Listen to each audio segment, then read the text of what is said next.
창세기 44장 16절에서 34절 말씀을 토대로 해서 은잔의 발견과 유다의 단원에 대해서 토요 메시지를 증거하도록 하겠습니다. 먼저 기도하겠습니다. 사랑의 주님, 은혜를 감사합니다. 오늘 이 시간에 하나님의 귀한 말씀을 통해서 또 은혜 받기를 원합니다. 우리의 마음 가운데 주의 성령이 임재하여 주옵소서. 모든 어둠의 생각들이 전혀 들어오지 못하도록 도와주옵시고 하나님의 살아있는 말씀을 통해서 우리의 심령이 어두웠던 또한 불신의 의심의 영역들이 완전히 다 사라지게 도와주옵시고 하나님의 말씀을 통해서 우리의 생명이 다시 소생함을 얻고 하나님의 귀한 말씀을 붙잡고 담대하고 강하고 확신에 찬 믿음을 붙잡고 일어날 수 있도록 도와주시옵소서. 예수님 이름으로 기도하였습니다. 아멘. 성경 말씀 메시지 성경 번역본입니다. 44장 16절에서부터 읽겠습니다. 유다가 형제들을 대신해서 말했다. 주인님, 저희가 무슨 할 말이 있고 무슨 변명을 할 수 있겠습니까? 저희에게 죄가 없다는 것을 무엇으로 입증할 수 있겠습니까? 하나님께서 저희 뒤에 계시면서 저희 잘못을 들춰 보이셨습니다. 저희가 주인님 앞에 죄를 지었으니 이제 주인님의 종이 되겠습니다. 저희 모두가 이 일에 연루되었습니다. 잔을 가져간 아이나 저희나 다 죄인입니다. 요셉이 말했다. 나는 그렇게 할 마음이 없다. 잔을 가져간 자만 나의 종이 될 것이다. 나머지는 죄가 없으니 너희 아버지에게로 돌아가거라. 유다가 앞으로 나아가 말했다. 주인님 부탁드립니다. 주인님께 한 가지만 말씀드리게 해 주십시오. 주인님께서는 바로와 같은 분이시니 노여워하지 마시고 제가 주에 넘다고 여기지 말아 주십시오. 주인님께서는 저희에게 아버지와 동생이 있느냐고 물으셨습니다. 그래서 저희는 저희에게 연로한 아버지와 그가 노년에 얻은 아우가 있습니다. 그 아이의 형은 죽고 그 아이의 어머니가 낳은 아들 가운데 남은 아이는 그 아이뿐입니다. 그래서 아버지께서는 누구보다 그 아이를 사랑하십니다. 하고 솔직히 말씀드렸습니다. 그러자 주인님께서는 저희에게 그 아이를 이리로 데려오너라. 내가 그 아이를 보아야겠다고 말씀하셨습니다. 저희는 그럴 수 없다는 뜻으로 그 아이는 아버지를 떠날 수 없습니다. 그 아이가 떠나면 아버지는 돌아가시고 말 것입니다. 하고 말씀드렸습니다. 그러자 주인님께서는 너희 막내 아우를 데려오지 않으면 너희는 나를 보지 못할 것이다. 하고 말씀하셨습니다. 저희는 저희 아버지께 돌아가 주인님께서 저희에게 하신 모든 말씀을 전했습니다. 저희 아버지께서 다시 가서 식량을 조금 더 구해오너라고 했을 때도 저희는 그럴 수 없습니다. 막내 아우가 우리와 함께 가지 않으면 우리는 다시 갈 수 없습니다. 막내 아우가 함께 가지 않으면 우리는 그분을 뵐 수가 없습니다. 하고 단호하게 말씀드렸습니다.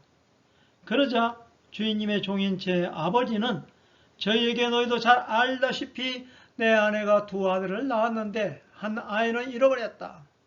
그 아이는 짐승에게 찢겨 죽은 게 틀림없다. 그 후로 나는 그 아이를 한 번도 본 적이 없다. 그런데 이제 너희가 이 아이를 데리고 갔다가 이 아이에게 무슨 일이라도 생기면 너희는 백발이 성성한 채 슬퍼하는 날을 끝내 땅에 묻어야 할 것이다. 하고 말씀하셨습니다.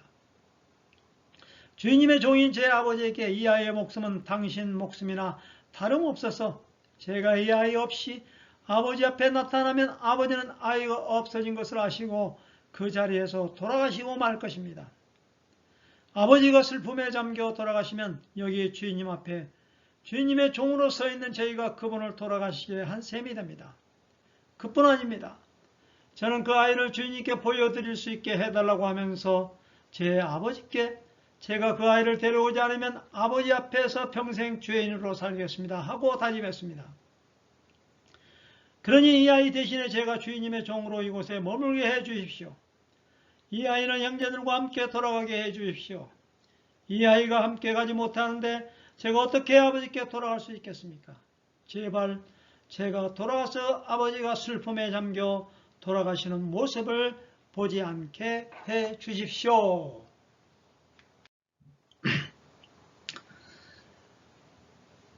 은잔이 발견되어지고 그리고 유다가 베냐민을 향한 간절한 탄원의 내용인 것입니다. 이제 형제들은 두 번째 애굽의 양식을 사러 가는 과정에서 베냐민을 가까스로 자기 아버지에게 설득을 했습니다. 유다가. 그래서 같이 그곳에 도착했을 때에 요셉은 시므온 인질로 붙잡혀 있는 시므온을 풀어주고 베냐민을 보았을 때에 얼마나 반가웠던지 그 점심을 같이 먹게 되고 회포를 풀고 그날 밤을 그곳에서 묵게 하였던 것입니다.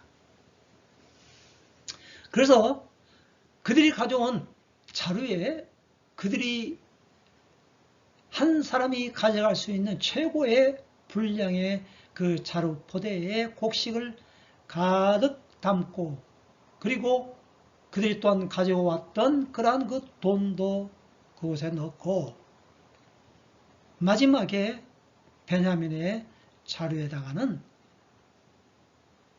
은잔을 거기에 숨겨두고 자리를 묶고 이제 다 여장 채비를 하고 그들은 이제 다음날 아침 동틀 무렵에 일찍 그들은 발길을 나섰던 것입니다. 그들은 자기의 임무가 성공했다는 것을 깨닫고 형제 시므온도 돌아왔고 베냐민도 아무런 이상이 없고 곡식도 넉넉하게 체험을 받고 돌아가는 그들의 발걸음이 그날 아침이 얼마나 상쾌하고 즐거웠는지 모릅니다. 그런데 얼마 가지 않아서 요셉 관리인이 뒤쫓아와서 다그칩니다.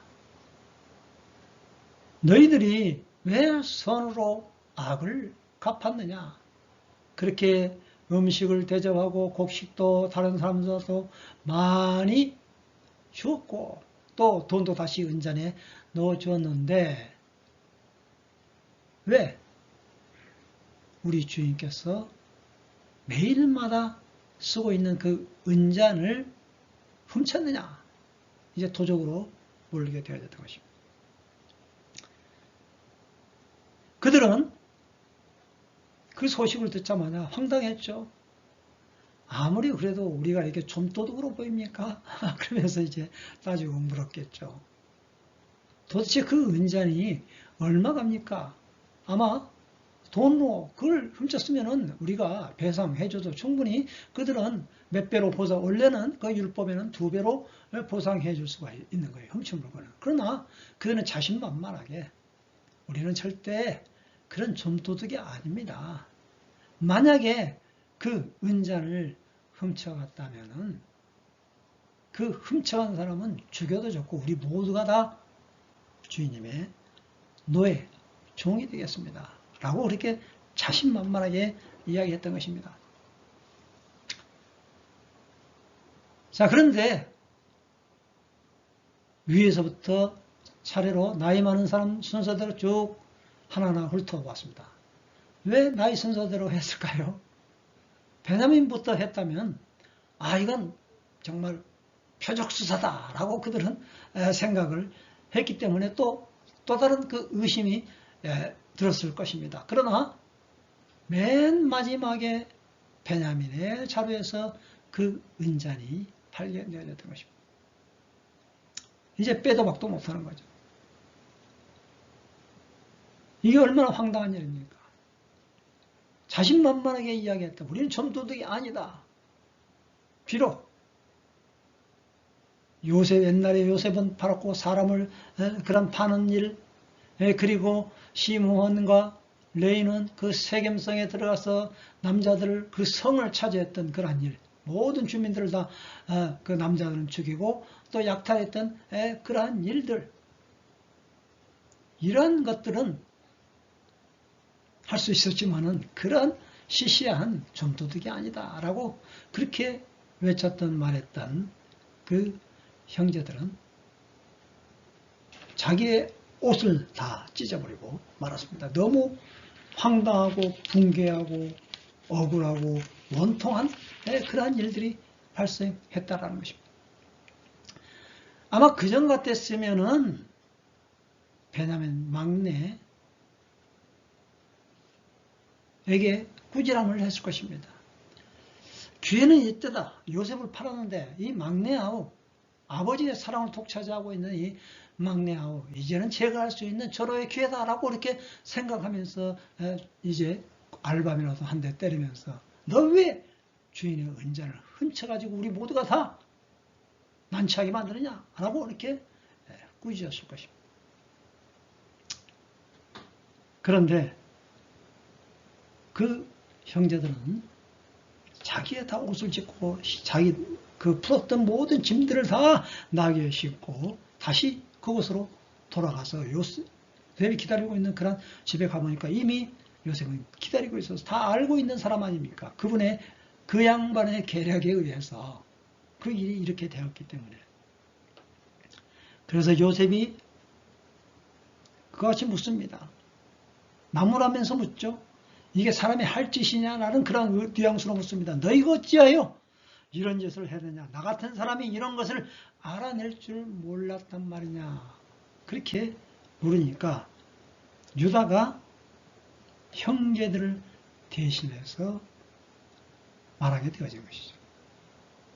주인님, 16절에 저희가 무슨 할 말이 있고 무슨 변명을 할 수가 있겠고 저희가 죄가 없다는 것을 무엇으로 입증할 수가 있겠습니까? 그런데 하나님께서 저희 뒤에 계시면서 저희 잘못을 들추어 보이셨습니다. 저희가 주인님 앞에 죄를 지었으니 이제 주인님의 종이 되겠습니다. 저희 모두가 이 일에 연루되었습니다. 연대 책임입니다. 잔을 가져간 아이나 저희가 다 죄인입니다. 그렇게 이야기를 했던 것입니다. 오늘 여기에서 은잔, 히브리 말로 가비아라고 하는데 왜 금잔이 아니고 은잔이었을까요? 어떤 주석가는 이렇게 말합니다. 요셉은 그만큼 검소해서 조금이라도 혹 그 돈을 아끼기 위해서 금잔 대신에 은잔을 넣었다라고 그렇게 말하는 사람도 있습니다만, 이 은잔, 가비야가 발견되었을 때에 유다는 어떻게 그 위기를 모면하고 있고 또 베냐민을 위해서 어떻게 변호를 하고 있는가라는 것을 우리는 자세히 알 수가 있는 것입니다. 유다는 은잔이 발견되어진 것을 바로 과거에 자기가 요셉을 팔아 넘긴 것을 죄악을 떠올리게 되어졌던 것입니다. 항상 지니고 있던 그 은잔, 매일마다 자기 아버지 야곱이 요셉을 부둥켜 안고 좋아했고 또 사랑했던 그 요셉을 떠올리게 되는데, 그 요셉을 팔아넘길 때에 그 돌아와서 아버지 애통해하는 모습과 그 20여 년 동안 그 형제들이 정말로 살지만 사는 것 같지 않은 그러한 고통과 번민 속에서 그들은 하루하루를 그렇게 참 무거운 어둠침침한 그러한 나날을 보내게 되었던 것을 여기에서 우리는 알 수가 있고, 바로 그 유다는 막내 아우 버릴 수도 있고 또 내치고 그들은 다시 돌아갈 수가 있었지만은 유다는 그 전에 유다가 아니었던 것입니다. 그래서 발벗고 나서는 거죠. 유다가 탄원하게 되어지는 것입니다. 그것은 곧 우리의 죄악이 하나님께서 우리의 죄악을 과거의 죄악을 들춰내었다라는 그러한 참 신앙의 아름다운 그 고백을 요셉 앞에 이야기했던 것입니다. 참 이것을 볼 때 로마서 10장 3장 10절에 보면 우리 모두가 다 죄인이다 그렇습니다. 우리의 마음 한 자락에 누군가 가비아를 넣어두었다는 것을 발견하게 되어지면 그것이 곧 우리의 죄를 볼 수 있어야 된다는 겁니다. 가비아를 볼 때 우리는 십자가를 보아야만이 우리는 구속의 은총에 도달할 수 있다는 것을 우리는 깨닫게 되어진 것입니다. 어떻게 보면 베냐민과 시므온 비교해보면 시므온은 인질에서 구출해냈어요.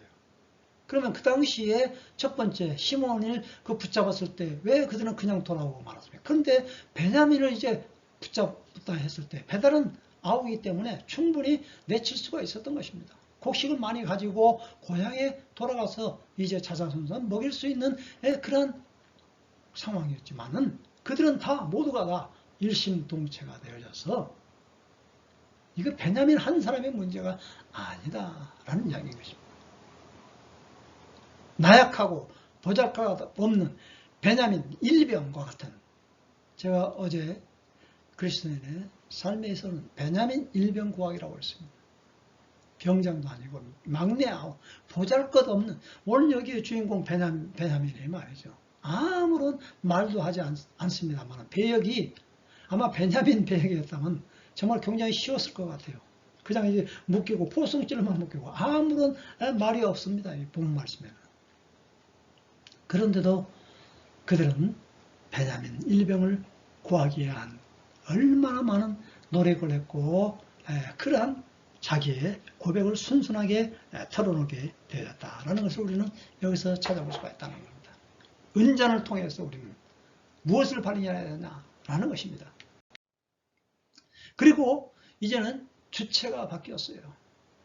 그들이, 우리가, 공동체 모두가 다 이렇게 한 덩어리로 갔지만 이제는 이제 유다와 그의 형제들, 유다가 책임을 지고 이제 그 리더 역할을 감당하고 있는 그런 모습을 우리는 여기서 볼 수가 있습니다.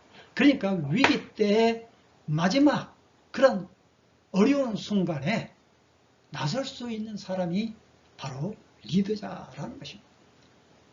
어려움을 당할 때 꽁물년을 빼는 것이 아니라 어려움 당할 때, 위기 당할 때 바로 즉각적으로 나설 수 있는 사람이 바로 리더자가 될 수 있는 그러한 자격을 갖춘다라는 겁니다.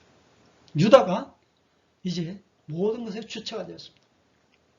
과거에는 요셉을 팔았던 그러한 주체 유다가 이제는 베냐민 일병을 구하기 위한 그러한 주체로 되어졌다는 것입니다.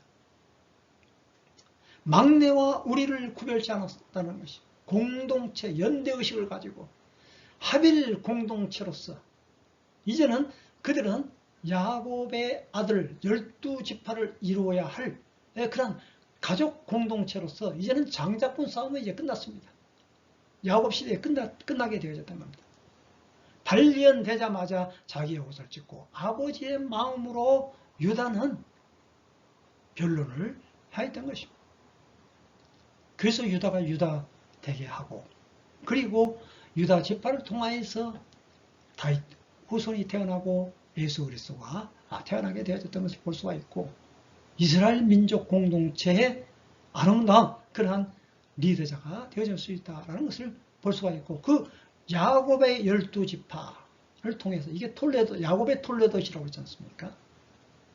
바로 이러한 사건을 계기로 해서 일심동체가 되어져서 한 민족이 일어나게 됐고 12지파 200만이라는 그러한 민족이 애굽에서 이제는 그 출애굽한 사건의 그 징검다리 역할을 할 수 있는 그런 계기가 되어졌다는 겁니다. 한 나라가 탄생되어졌고 이스라엘이라는 나라 그리고 또 유다의 이름을 딴 유태인이라는 그러한 이름을 지금까지도 그들은 유지하고 살아가고 있었던 것입니다. 이런 이 사건이 있었기에 자 그래서 이제 유다가 간언을 이제 간청을 탄원을 드리는데 캐슈라의 그러한 간청을 했던 것입니다. 캐슈라, 이것은 묶여 있다, 연결되어 있다라는 그러한 뜻입니다. 무엇에 연결되어 있습니까? 그 베냐민과 아버지의 그 생명, 네피쉬, 생명이 묶여 있다는 겁니다. 연결되어 있다는 겁니다. 그러니까 뗄래야 뗄 수 없는 그런 관계라는 것입니다. 하나님과 우리와의 관계가 이렇게 캐슈라 되어 있습니까? 오늘 여기에서 신명기 6장 6절에서 9절에 보면은 이스라엘 백성들이 그 말씀을 이마에다가 손에다가도 메고 살아나는 그러한 교훈, 쉐마, 들으라 라고 신명기가 1장에서부터 6장 1절에서 그렇게 말하고 있지 않습니까? 하나님의 말씀을 들으며 그것을 기호로 삼고 그것을 매일마다 이제 묶여서 말씀에 묶여서 생활하는 그러한 교훈을 가지고 그들은 생활하는 것입니다. 여호수아 2장 18절에서 21절에 보면 기생 랍이 그 붉은 줄을 창문에 메어 달아서 그 기생 랍이 온 가족 식구들이 구원함에 이르게 되었고 기생 랍을 통해서 또한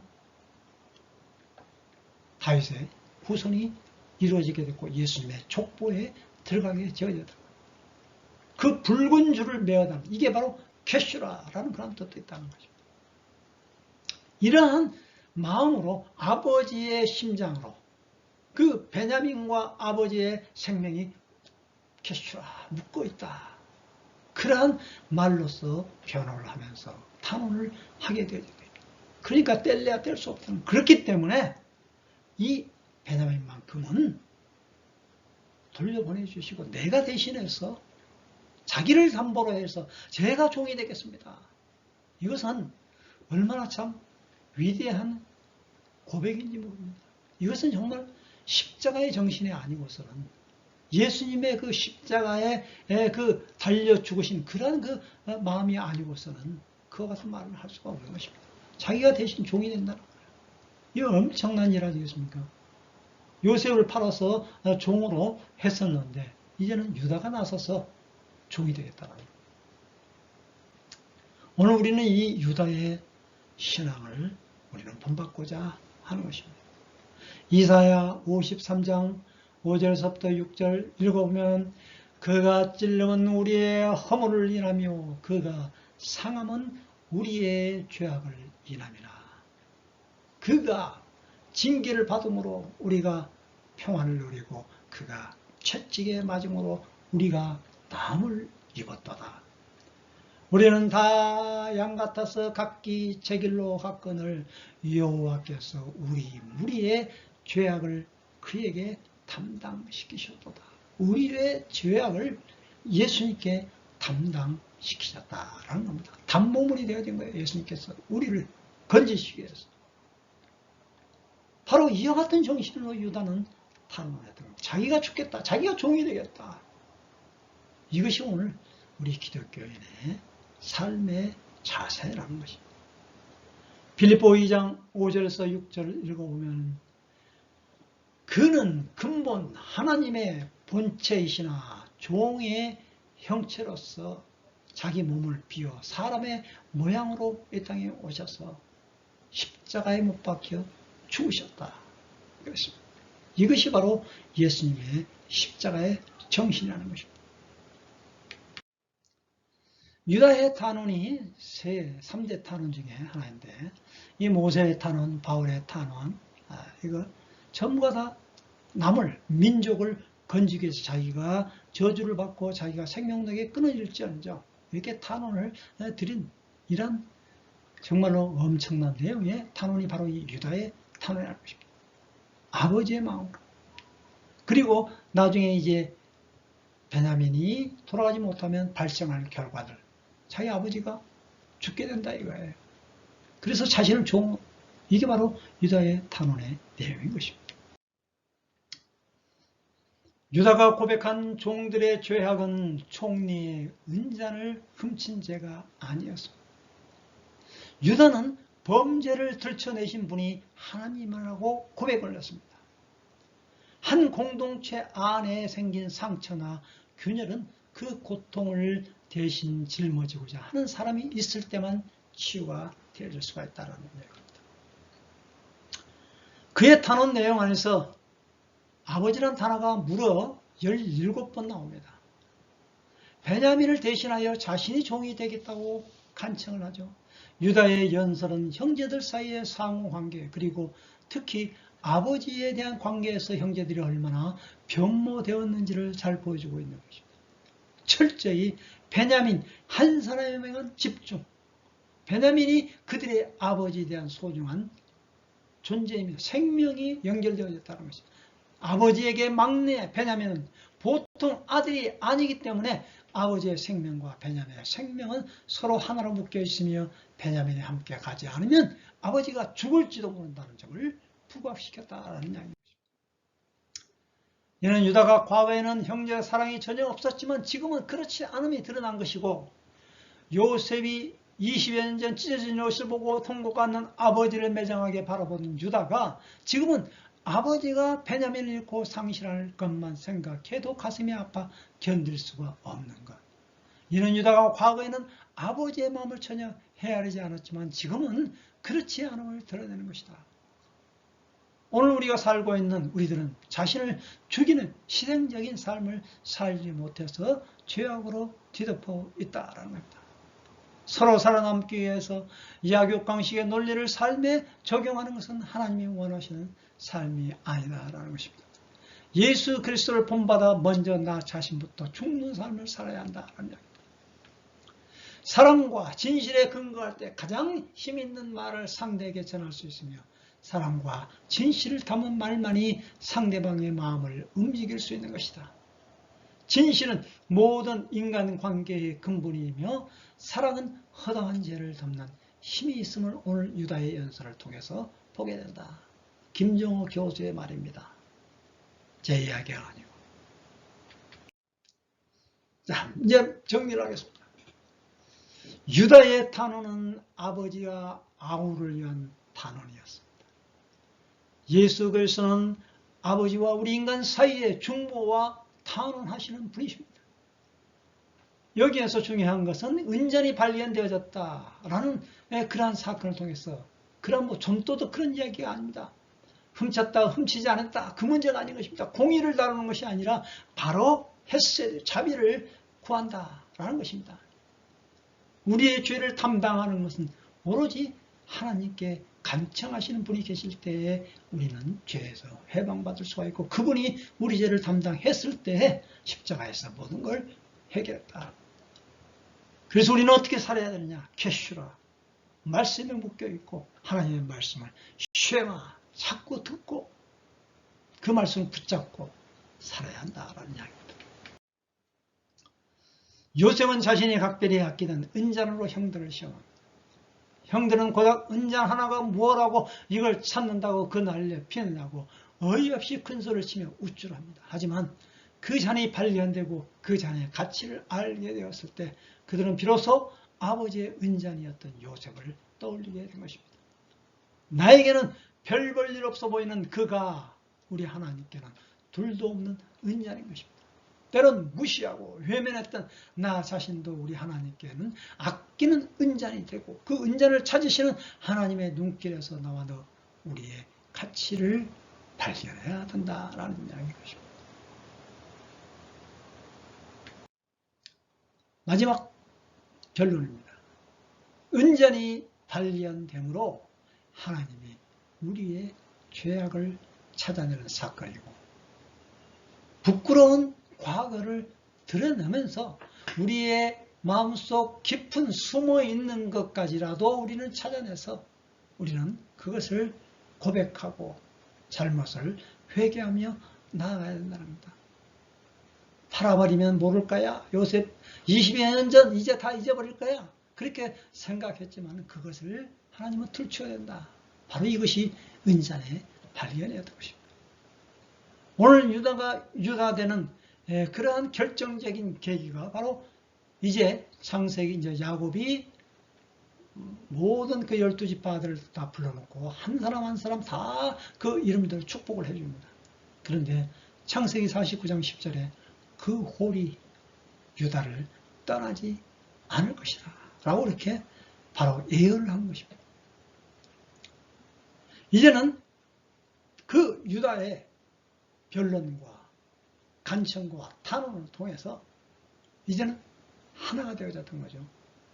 과거에 요셉이 팔렸고 이제는 이제 총리로서 그들을 잡을 수가 있고 또 가둘 수가 있지만은 이제는 요셉의 생각과 또 형들의 생각, 피해자야 누구냐, 가해자가 누구냐, 여기에 모든 의식에서 벗어났던 것입니다. 유다는 이미 죽었고 이제는 야곱에서부터 자유와 해방을 받게 되어졌던 것입니다. 자기 아버지의 그러한 그 생명을 사랑하는 그 공급, 베냐민을 통해서 온 가족이 이제는 일심 공동체가 되어졌던 것을 우리는 볼 수가 있는 것입니다.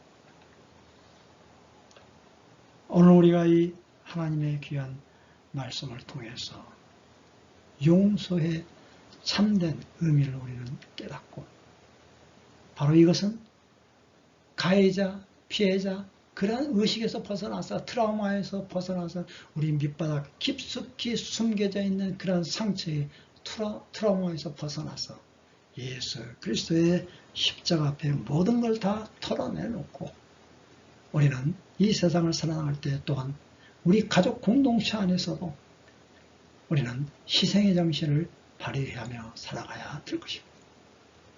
내 이득을 먼저 계산하고 따지는 그런 것이 아니라 나 자신이 희생하는 그러한 삶으로서 오늘 기독교에서 많이 부족하고 있는 것이 바로 이 희생의 정신.